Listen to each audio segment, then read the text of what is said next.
Right, United back in action. Nottingham Forest is who we are up against. Forest came into this game on the back of a 9-game winless run, having lost 4 of their last 5 in the Premier League. However, they have lost just once in their last 11 at the City Ground. So there's a little bit of a difference in form there. And United's away form doesn't obviously fill anybody with any sort of confidence. And that's before we even talk about the injuries that we've got.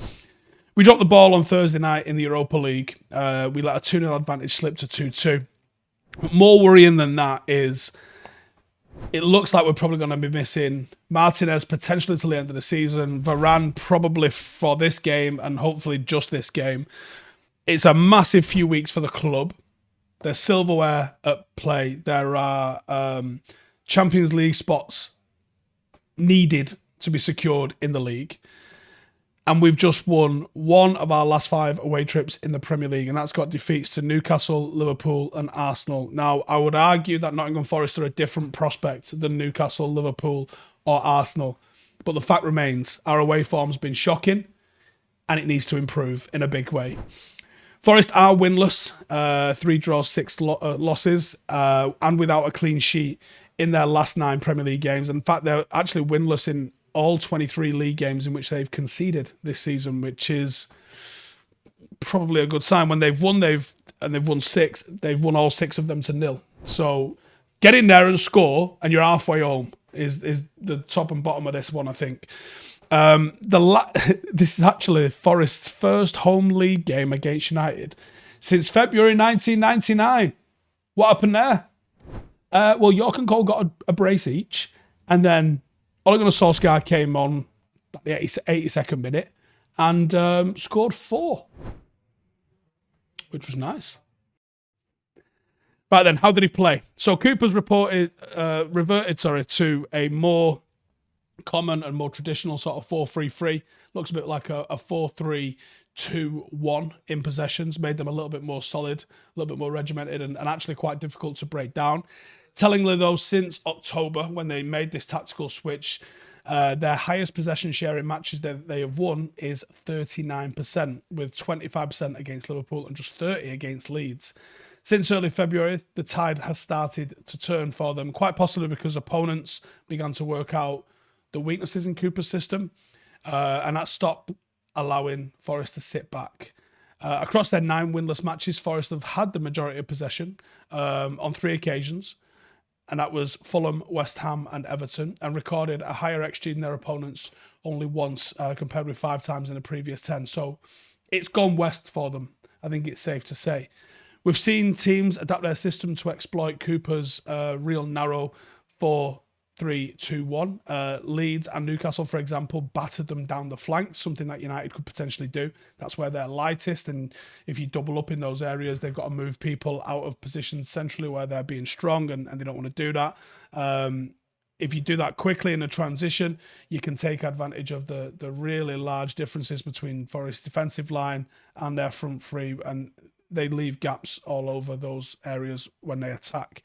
A staple of their play is basically pace and energy, and we've seen the likes of Gibbs, White and Johnson, who have got both quality and pace, and they cause problems and they chase lost causes. Emmanuel Dennis combines with both of those to make a really potentially dangerous front three when they're all on song.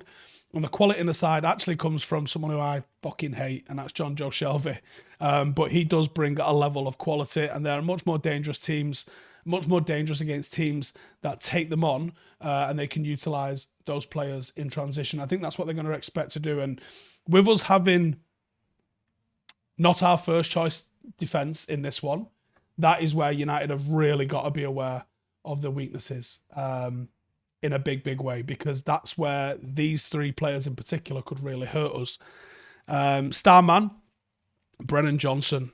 Johnson's got a really wide range of skills. It allows him to be employed in a number of different positions. As a 10, as a winger, he has got blistering pace and acceleration, gets away from defenders both on and off the ball. He's got great link-up play, he's got a real engine, he is an absolute threat in behind, and that is the first thing that United needs to be identifying in this game. He's got quality off both feet, and he's certainly one to keep an eye on, especially if Forest go down, because I think if he goes down, he'll be one of the ones that finds himself getting a move to somewhere else. United starting 11.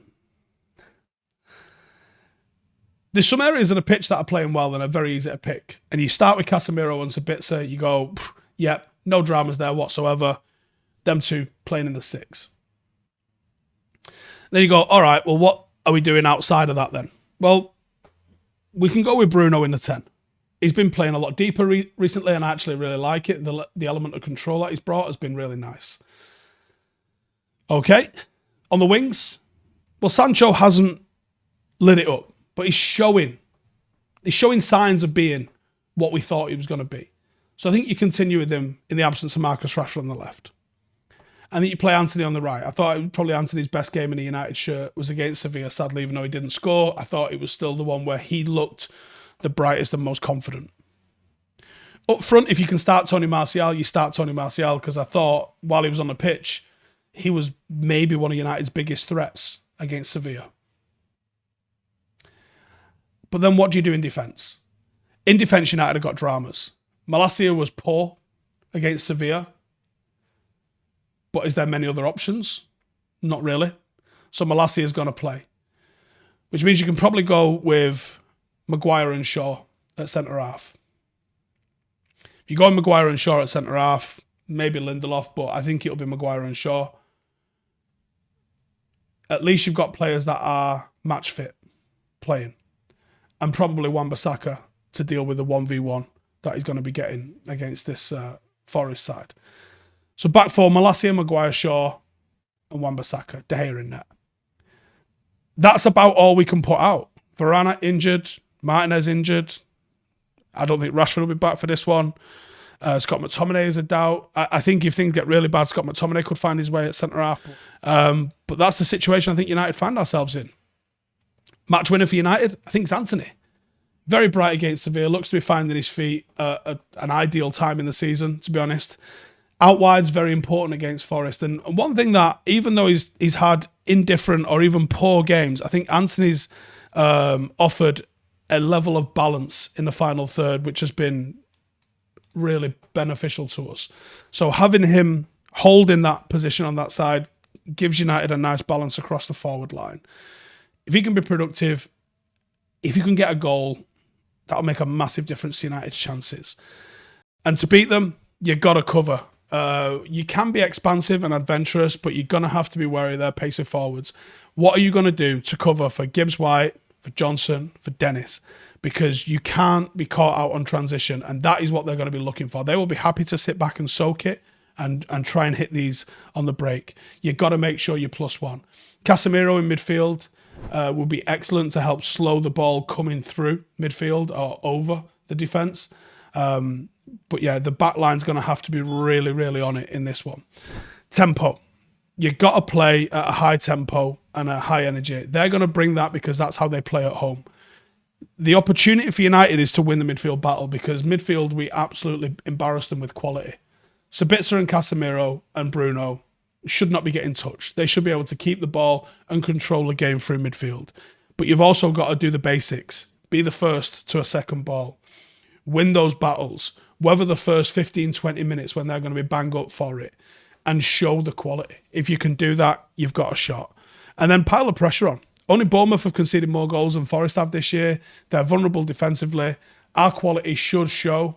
They play a really narrow formation, so United should be able to use the width and advance in the wide areas and exploit overloads in the sides and hopefully attack them consistently, relentlessly, and hopefully get in front. They shouldn't be able to keep us out. We need this. We really need this. Get us back on track. Get the 3 points. Let me know your thoughts in the comments below. I'll see you in the next one. Laters. Hey, thank you for watching the video. If you are new around these parts, then don't forget to subscribe. My channel is proudly supported by my community on Patreon. If you'd like to get a little bit of extra content, a Discord group, meetups, 5-a-side games, weekly podcasts, behind the scenes, and even an occasional bit of transfer news as and when I get it, then for the price of a pint, you can show your appreciation for the content that we make and get some goodies for doing so as well. Check the link in the description or click the button right here. You'll also find all of my socials here too if you want to follow me on any of those platforms. Nice one.